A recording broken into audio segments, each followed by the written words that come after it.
Prediksi saya terbukti lagi. Tiga pihak bersatu menjadi dalang demonstrasi. Bongkar. Ditulis oleh T.A. Nugroho. Kurang lebih 11 hari yang lalu, atau tepatnya pada 15 Juni 2020, saya sempat menuliskan dan mengunggah sebuah artikel di Siwo dengan judul Jokowi dan PDIP coba diserang dalam satu tarikan nafas, sistematis sekali. Dan sekarang apa yang saya prediksikan atau analisa 11 hari yang lalu ternyata menjadi kenyataan. Dalam demonstrasi di depan gedung DPR yang katanya dalam rangka menolak RUHIP, ternyata tidak hanya membawa agenda itu saja. Ada agenda utama yang mereka bawa, yaitu membusukkan PDIP dan mencoba untuk menjatuhkan Presiden Jokowi dalam satu tarikan nafas. Dalam demonstrasi tersebut ada kejadian pembakaran bendera PDIP, dan itu dilakukan di tengah-tengah massa yang sedang berkumpul di depan pintu gerbang gedung DPR.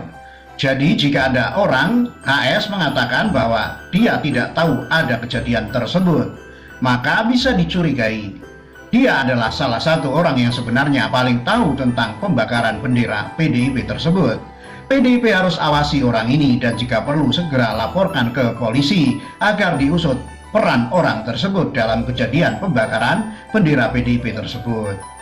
Sebelum demonstrasi di depan gedung DPR terjadi, seorang politikus telah terlebih dahulu menuliskan kicauan di Twitter pribadinya dengan diksi-diksi yang memanas-manasi dan sangat provokatif.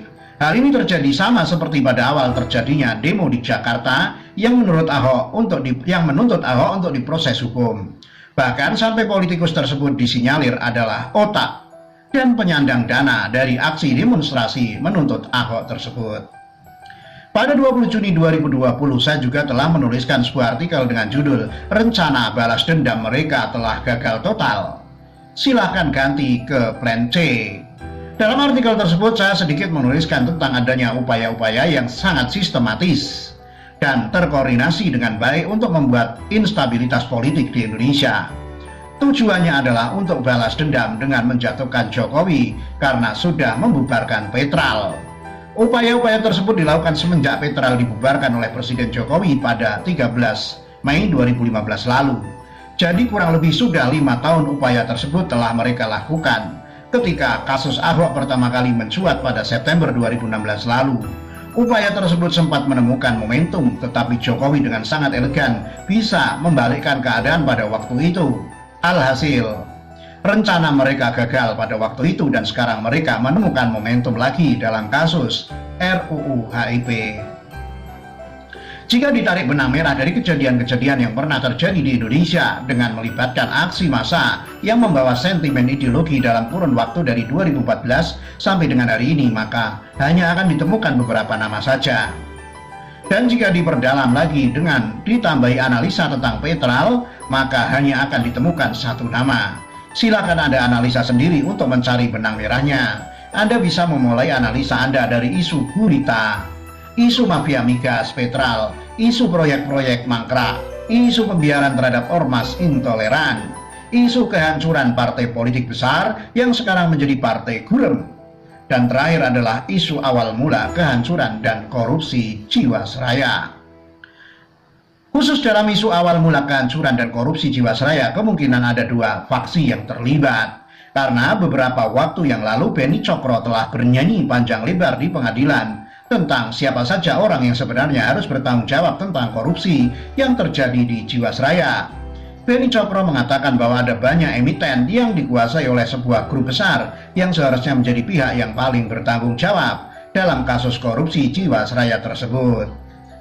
Menteri Luar Negeri Amerika Serikat Mike Pompeo dalam sebuah konferensi virtual Forum Brussels beberapa waktu yang lalu mengatakan bahwa akan ada tempat lain atau alokasi pasukan Amerika.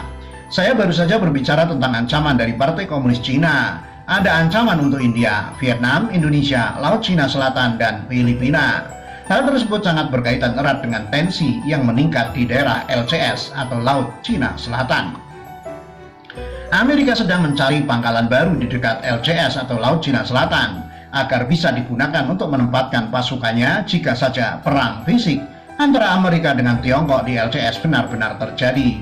karena pangkalan militer Amerika Serikat di Guam terlalu jauh jika untuk digunakan sebagai land base bagi pasukannya. Indonesia dijadikan target untuk bisa menjadi land base bagi pasukan Amerika Serikat. Karena Indonesia memiliki jalur-jalur laut utama yang bisa digunakan oleh Amerika untuk mengisolasi Tiongkok. Karena itulah pihak Amerika Serikat sangat gencar melakukan propaganda di media-media Indonesia dengan menggunakan narasi Indonesia dalam bahaya Partai Komunis Cina. Tapi Amerika Serikat tidak akan bisa memenangkan propaganda tersebut jika tidak dilakukan sebuah aksi agar gema narasi tersebut bisa tersebar secara masif dan dalam waktu yang relatif singkat. Karena Anda juga harus selalu ingat tentang sebuah idiom propaganda yang mengatakan bahwa sebuah cerita tidak akan terjadi besar tanpa melalui konflik. Isu tentang kebangkitan PKI melalui RUHIP dengan sangat jelas digunakan sebagai sarana atau alat aksi demonstrasi untuk menciptakan sebuah konflik agar narasi propaganda tersebut bisa bergema secara masif dan dalam waktu yang relatif cepat. Bumbunya adalah dengan membakar bendera PDIP agar efek aksi reaksi bisa segera terpantik. Tindakan Amerika tersebut tidak akan serta-merta bisa mereka jalankan tanpa adanya bantuan dari antek-anteknya yang ada di Indonesia. Ada sebuah garis terang yang sangat terlihat bahwa memang ada keterkaitan antara demonstrasi yang terjadi, pembakaran bendera PDIP, ketegangan di LCS, kepentingan Amerika, dan tentunya kepentingan dari otak aksi. Seperti yang sudah saya tuliskan di atas bahwa kemungkinan besar otak aksi ini adalah dari dua faksi yang berbeda, tapi mereka bisa disatukan dalam sebuah tujuan yang sama, yaitu untuk menjatuhkan Presiden Jokowi sekaligus untuk membusukkan PDIP. Karena Jokowi telah membakar habis ladang-ladang rupiah yang mereka punya, Petral, dan Jokowi telah membongkar indikasi-indikasi perampokan duit rakyat di Jiwasraya. Terima kasih, sekian. Jayalah Indonesiaku. Ditulis oleh T.A. Nugroho, dilansir dari siwet.com.